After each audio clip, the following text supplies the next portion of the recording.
Welcome back to Skinny's Guitars. I thought I'd do an episode on Nash Relic'ing in the early years when there were only three levels of distress that Bill offered.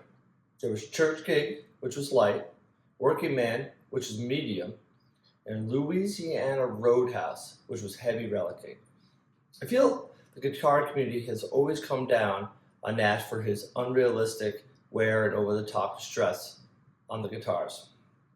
I agree that some of the current relic work looks like someone just took a belt sander to the body and called it a day. And I have never seen a vintage guitar that actually looks that way. However, I do feel the relic work in the early years, say between 2004 and 2007, was the best, and I believe Bill was a large part of that process.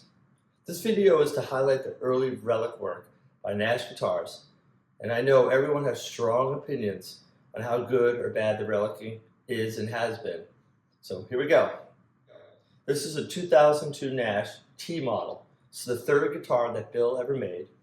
It was built for a customer, and this is pre-relicing. So there's absolutely no relicing on the guitar, and really no marks at all. However, he was still, sticking with the basics. It's a nitro finish, so you can see right through to the wood grain. Came with a flamed neck, Spurzel tuners, and 24 frets, and an ebony fretboard. So I just wanted to start with this just to show you kind of where it all started. This guitar is an early 2004 Nash S57. So this guitar was another pre-relic guitar. However, you could clearly see the direction Bill was going with this guitar. It's very thin nitro finish. A little bit of distress on the fretboard, and it's not from playing because I've owned this guitar a long time and I haven't really played it all. It's got a little bit of tarnish on the hardware, but not much.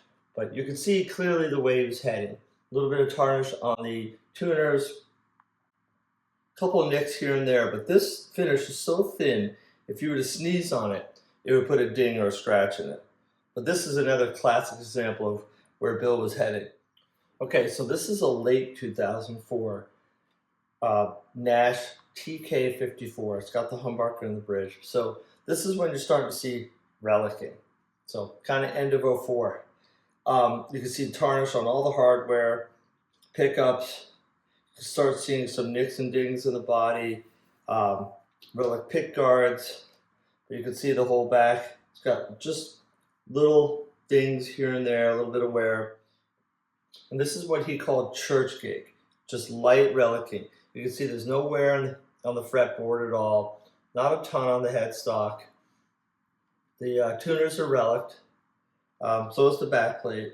You can see, this relicing to me looks real. It looks like, it could happen if you own a guitar for years. It's got finish checking everywhere, but it's super light.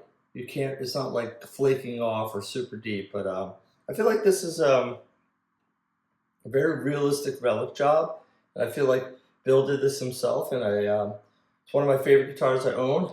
The wood is beautiful, super light, super resonant, and it's my number one.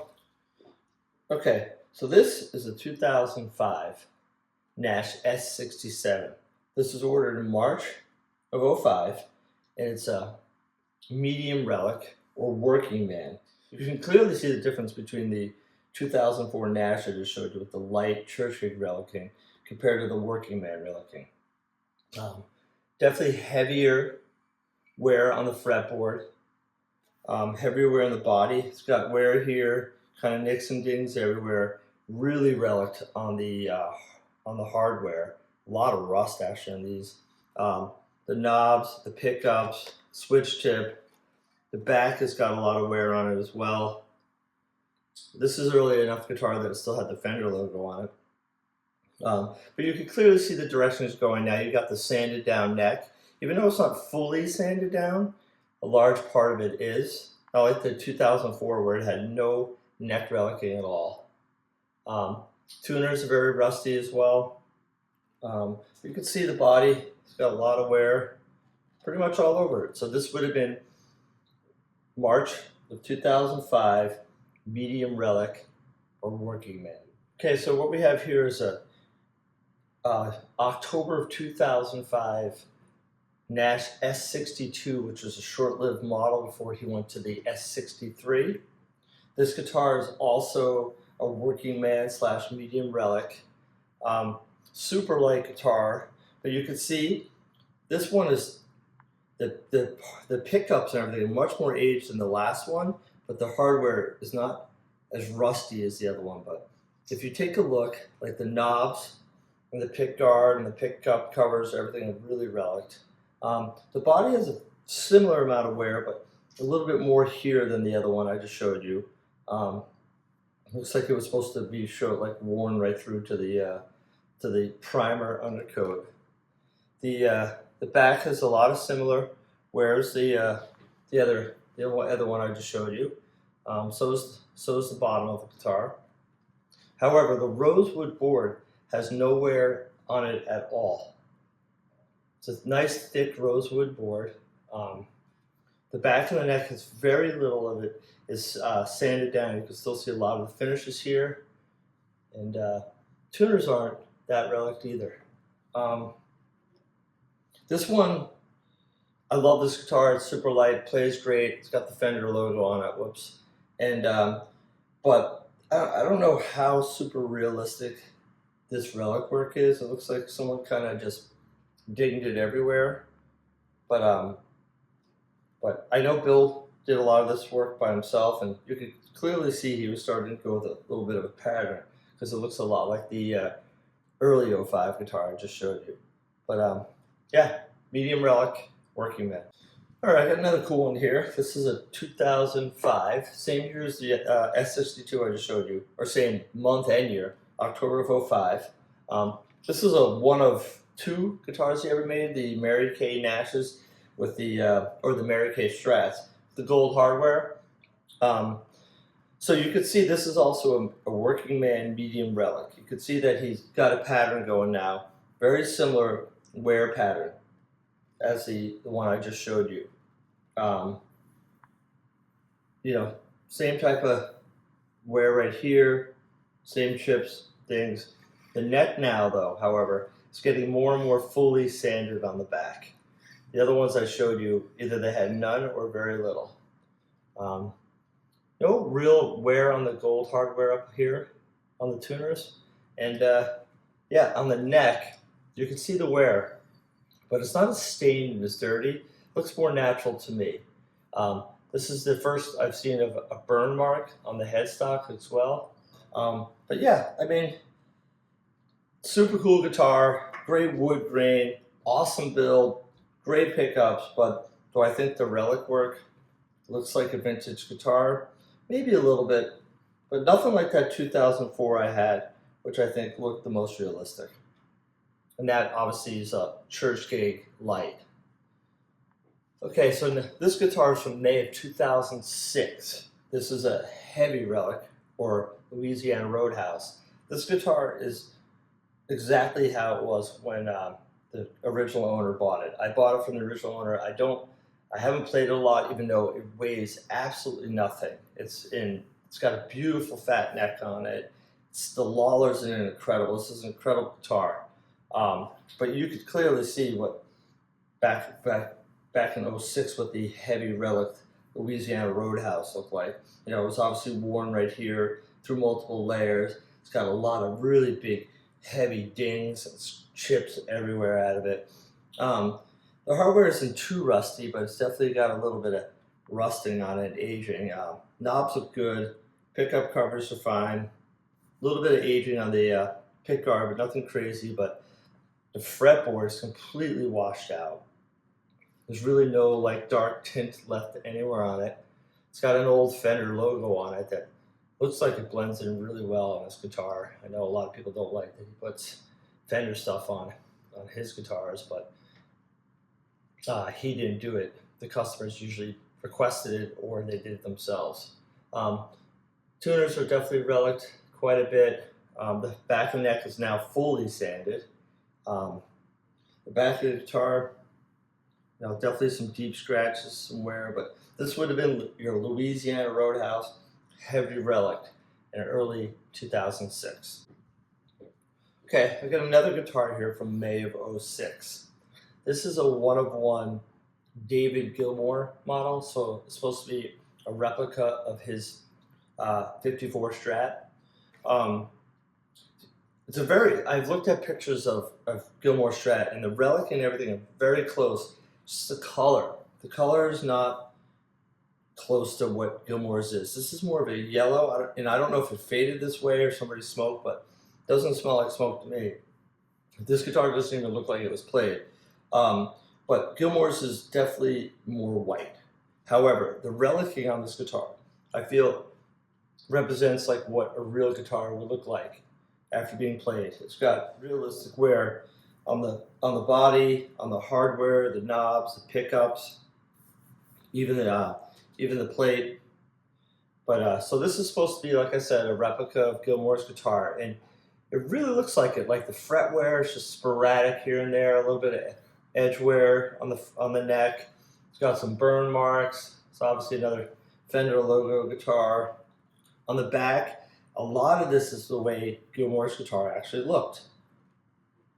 You can see that it's got wear everywhere on it, but this is a really cool guitar. Another super light featherweight guitar, but I feel like this wear pattern is more realistic than some of the stuff that he puts out, and I really like this guitar, and I feel like it represents a vintage guitar. If you pick it up and you play it, it really feels like an old guitar. It's incredible. Okay, now we're into 2007. This is a mid-year 2007, and I've owned a lot of 2006s, 2007s, and honestly, they're all great guitars. I've only had really one bad one. All the rest were amazing. And this is an S57. This is also a medium Relic or a working man. It's black over sunburst, so it would have been if somebody painted a guitar black when it was originally a sunburst guitar and you've worn through the finish. I feel like the Relic'ing is really great on the hardware, the knobs, all of this. Even the body's not too over the top on this one. Fretboard's a lot of wear on the fretboard, but you know, it kind of mimics how people would play. So I feel like it's kind of realistic. Another Fender logo guitar here. The back has a lot of wear, but if you did spray black over sunburst, it would just eventually just wear right through it. You got the whole neck sanded down again. Got some wear on the back of the headstock now, which you don't really see until like 2007. And then the tuners are a little bit Relic. Body's got some hits down here, but this is one of my favorite guitars I own. Yeah, I play it all the time. It's super light. The neck is like a slight V. It's got Lindy Fralin pickups in it, and man, this thing is a killer. But you want to talk featherweight, this one, but great guitar. I like the Relic in this one. I feel like it's definitely more realistic than some of them.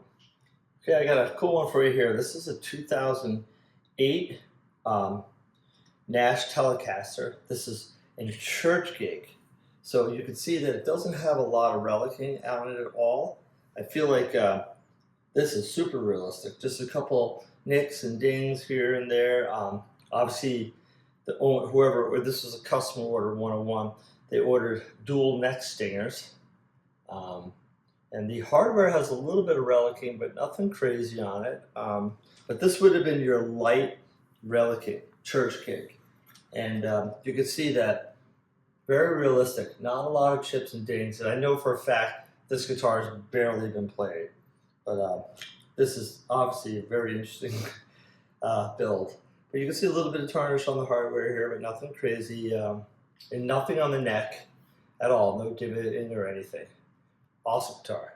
All right, the last one I'm going to do today is a 2014 Nash GF3. So it has 3 gold foils. This is built by one of Bill's employees as an idea. And the guitar lasted about a year or so, and then they just went back to just 2 and discontinued the GF3. So now there's just a GF2. This is a church gig or light Relic. So you got a couple nicks and dings here and there, aged hardware, Neck has a little bit of relicing, nothing crazy on it. A little bit of edge wear. The back of the neck is fully sanded, obviously. And then the back guitar, just a little bit of tarnish here. Couple nicks and dings on the body, but so cool. I like the light relicing on some of these guitars because they don't look over the top, and then you could add your own relicing to them when you play them. This is a great guitar. Like I said, it's a prototype build, and it's just a fantastic player. And whether you like those relicing or not, I gotta say that I've probably owned about 50 or 60 Nashes in my life. I still own quite a few, and if you want to see some kind of in-depth looks at his guitars, take it apart and everything, and the relicing on them, feel free to go back and look at some of my videos.